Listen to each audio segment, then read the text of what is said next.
kind of similar to the other matchups. And when you think about longevity, right? Like you got The Rock, the Brahma Bull, we got SmackDown because of him. You think about the catchphrases, the impact, the swagger, the smoothness, the crossover ability of The Rock, and then you got Chris Jericho, who was not supposed to be there, right? A guy who worked from underneath, worked his way up to the top, got to WCW, went to WWF, and instantly became a star, right? When you think about Chris Jericho's debut, it was him and The Rock, right? On Raw. It doesn't matter what your name is and all that stuff there. And that impacted that. And a lot of people thought that was going to bury Jericho, and Jericho continues to this day, right? Like he's one of the most innovative wrestlers of all time when you really think about it.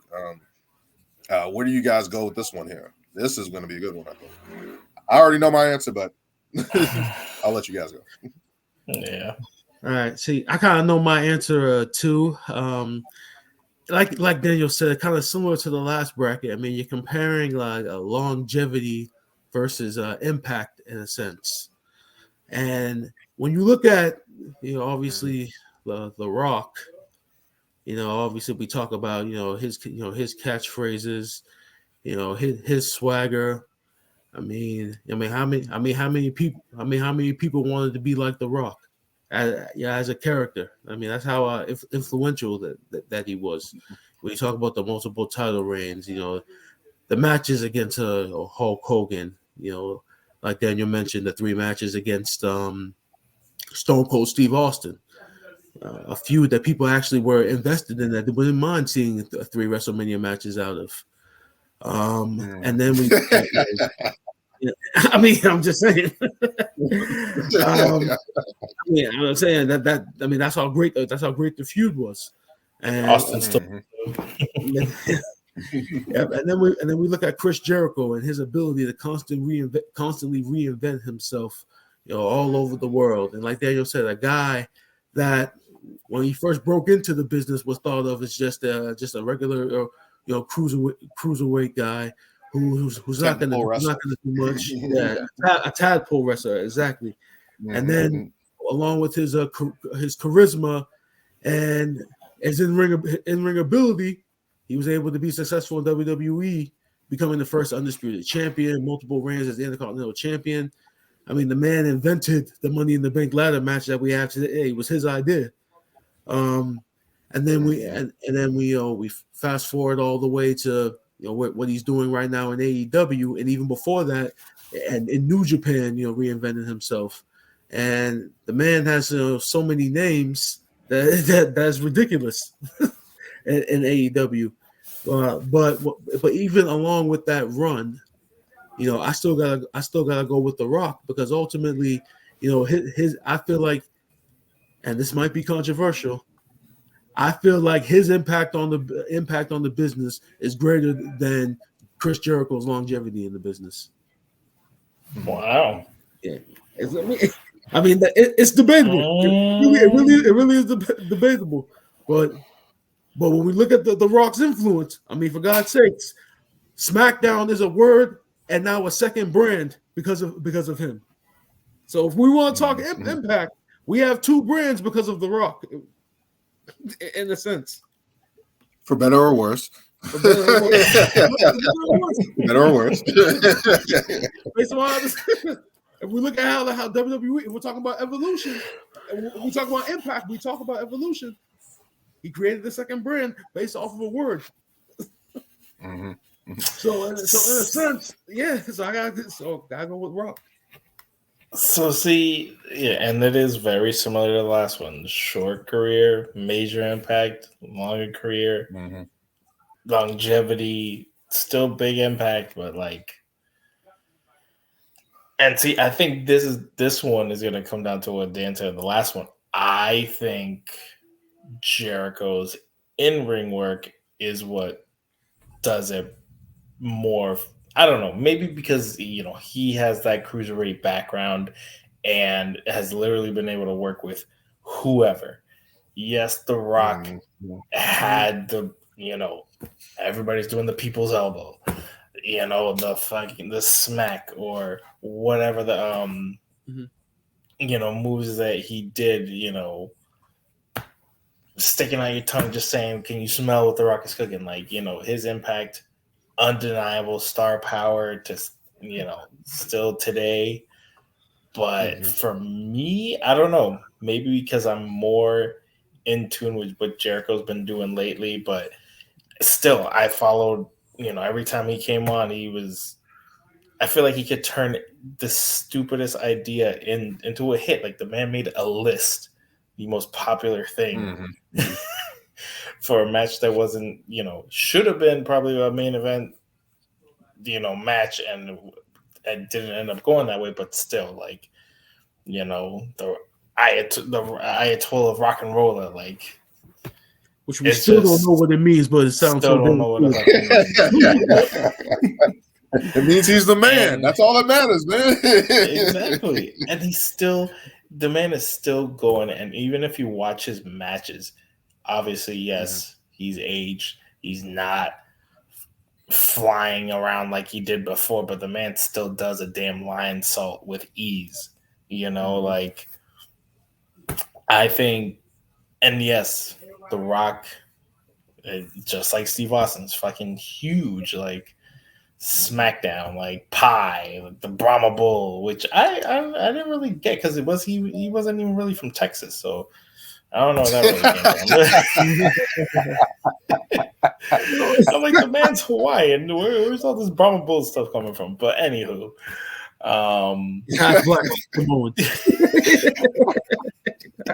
like Austin's the Texas rattlesnake. Makes sense. He's from Texas. But you got the Brahma Bull. The man's not even from Texas. I mean, I just think he just liked the way it looked. but did they call him a bull just because he was big, or pretty much? Yeah, I mean, yeah. So it's like, but the Brahma Bull is like synonymous with like Texas, so it's like, how does that go? Whatever.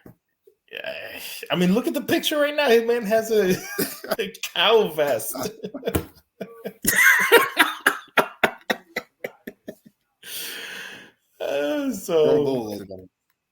Yeah, I think I'm gonna have to go. There it is, ladies and gentlemen, the Brahma Bull.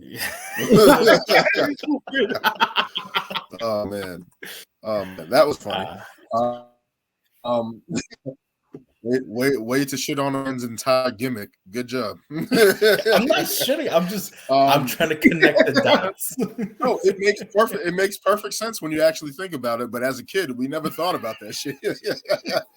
never thought about that shit. Literally, I just thought of that right now. I'm like, I get Steve Austin, Texas Rouse. I'm like, he's the Brahma Bull, but I'm like, he's not even from Texas. Mind you, I've been watching Young Rock, and I'm like, this man never even lived in Texas. I gotta find something about that. I gotta look that up now. I gotta feel like what's the meaning behind the bull tattoo.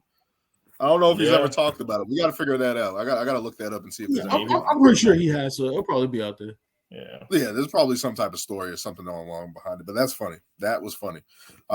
This one here is a tough one for me because again, it's the opposite of the other matchup for me, right? Like when you think about the longevity of Chris Jericho, right? The ability to be a cruiserweight in WCW. He had the list in WCW, the man with 1,000 holds, talking against Dean Malenko. When you think about that, that's a memory that I remember all the time. My dad used to hate Chris Jericho. He used to say things about Chris Jericho that's not allowed on in this day and age. Before you continue, I just want to say, when they cut the commercial and then they came back and he was still going through the list. That's gold, right? Like, and when you think about the origin of that, he was like, "Yo, just give me some time on TV."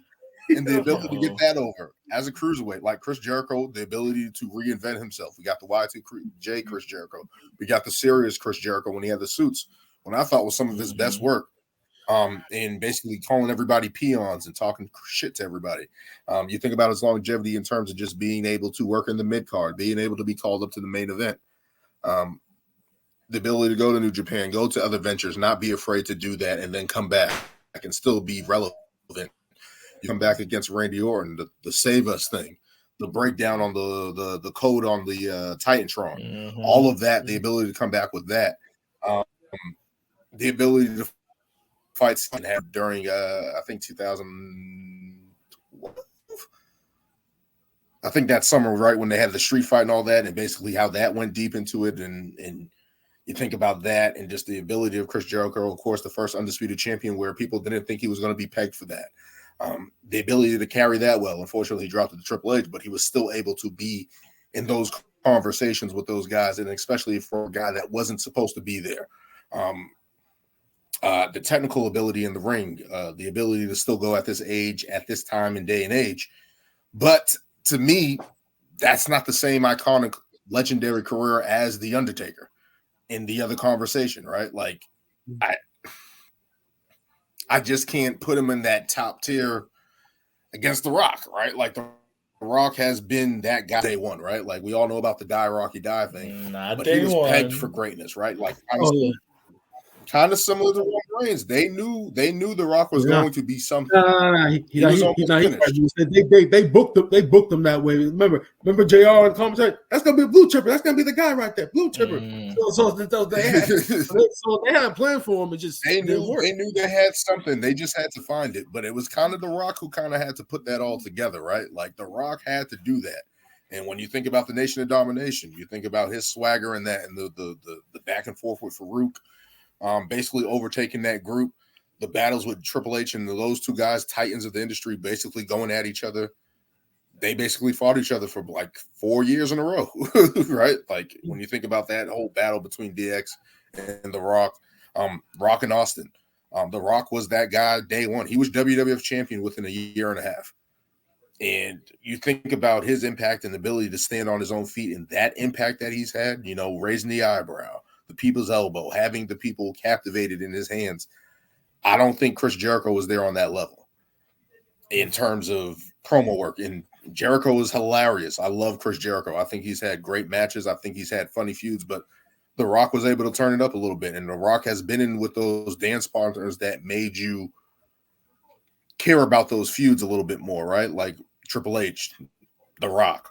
I mean, Stone Cold Steve Austin, The Undertaker, even a little bit. Even all the way up until Brock Lesnar, he was still entertaining with that. Kurt Angle. I just think about The Rock just being that impactful in terms of big time matches, charisma, swagger. Again, the mainstream appeal, even though this is wrestling, that still crosses over into a part, being able to do it in multiple fields, and in respect to Chris Jericho to do it with his music. It's just crazy, but I just can't see that impact of Chris Jericho's being more than The Rock, even though I think Chris Jericho's more versatile, the ability to work in different areas, tag team, mid-card, ability to get other people. We've seen in AEW, he's getting other people over. But The Rock, man, I got to go with The Rock, man. I got to go with The Rock. You guys are against me. I smell I don't know, man. I'm just saying. I smell collusion. That's what I'm talking about, losing. So what are you saying? I'm just saying. I gotta go.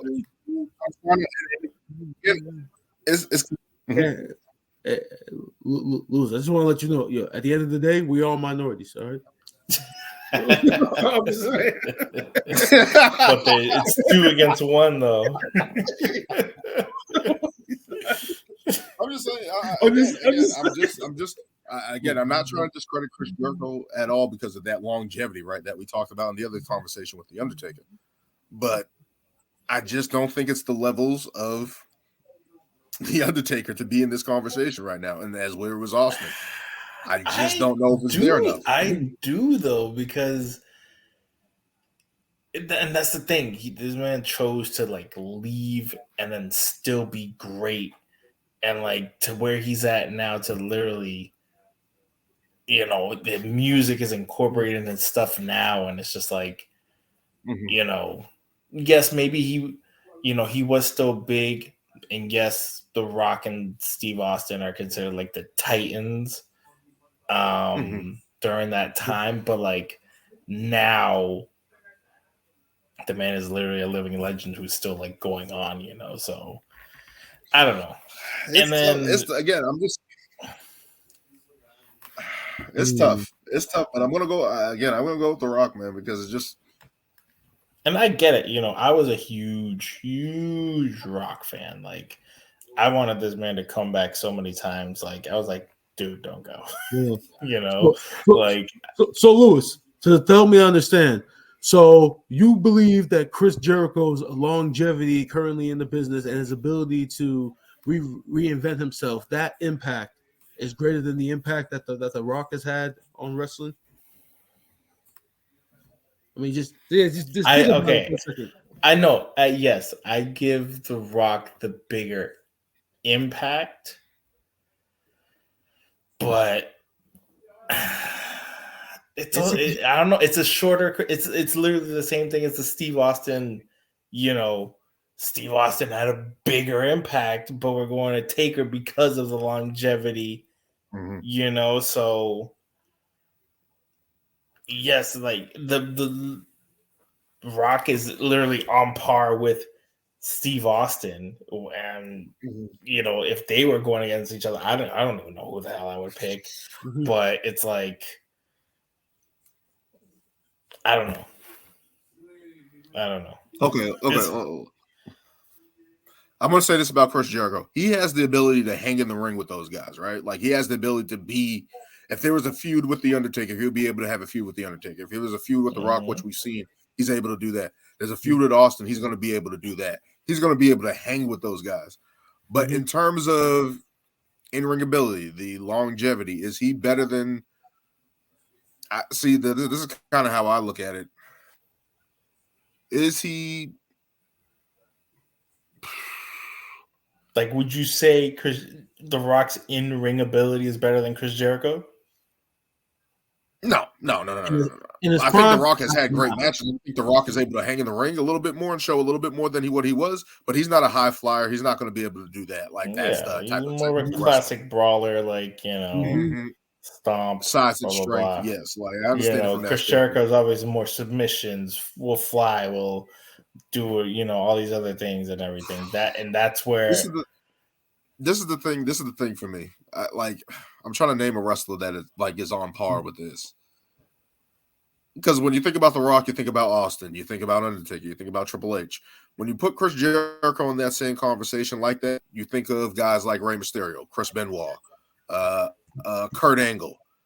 Like he's of that lineage to me, right, in wrestling, right? Like he's able to be the main event guy, but he's not the guy to me. And I understand the longevity and stuff like that, but being the guy matters, right? Like when we talk about GOATs, being the guy matters to me in this conversation, right? Like, and when I look at his totality, yes, it is bigger than The Rock's, right? When you think about the longevity, he's like, what, 53 or some shit like that, still going? Chris Jericho, or late 40s? Like, that's impressive, right? And I'm not going to be like Jim Cornette and talk about him being fat and all that stuff. It's basically how he can stay in shape and take the bumps and stuff like that. Yeah. But his ability to still carry matches, wrestle with Kenny Omega, John Moxley, all these other guys, that's impressive. Man still has a six pack. Exactly. Yeah, I understand it at this stage of his career. Let me just say this about the shape and stuff like that. We got fat Triple H. We got fat Triple H as the champion, right? When Triple H had the muscle and being fat Triple H. Go back to Evolution days, man, when he was like literally just fat in Goldberg. Yeah, go back to that era, like that little stretch of like 03, 05. Like there was a moment in there where he was just like those years with Evolution. That's when he finally lost to your boy Goldberg. Yeah, so it's like so just thinking about all that stuff that he's just not in that upper room to me in terms of like elite status. In terms of wrestling historically, yes, he is. Like when you look at his career, his ability to do it on every level, multiple divisions, not being able to be in that class, yes, I'm gonna understand what Chris Jericho did. But in terms of where he's at to me level wise, it's the reason why Kurt Angle didn't beat Shawn Michaels. It's the reason why Rey Mysterio couldn't beat Ric Flair. It's the reason why fucking Edge couldn't beat The Rock right here. Like this is kind of like a matchup of The Rock in the first round, right? When we think of Edge and that the ability to work different areas, but he's just not that top echelon guy to me. And that's the difference right here. The difference between the conversation. Now, let me just say this. Now, if it was The Undertaker and The Rock, I'm taking The Undertaker. And I love The Rock, but it's just like in terms of those icon status of Austin and The Rock kind of being the same, I think Austin's a little bit better. So it's like in that case, I can't sit there and be like, oh, Chris Jericho's better than The Rock. I just can't get there mentally to be like, yo, Chris Jericho's there. And again, I love Chris Jericho. We've all seen all these guys' careers and stuff like that, but I gotta go The Rock. I gotta go The Rock. Has to go The Rock, man. Oh man. Yeah. All right. Begrudgingly, yes. It's The Rock. I love all these guys, but we gotta go. Great one. All right. Now we gotta go to our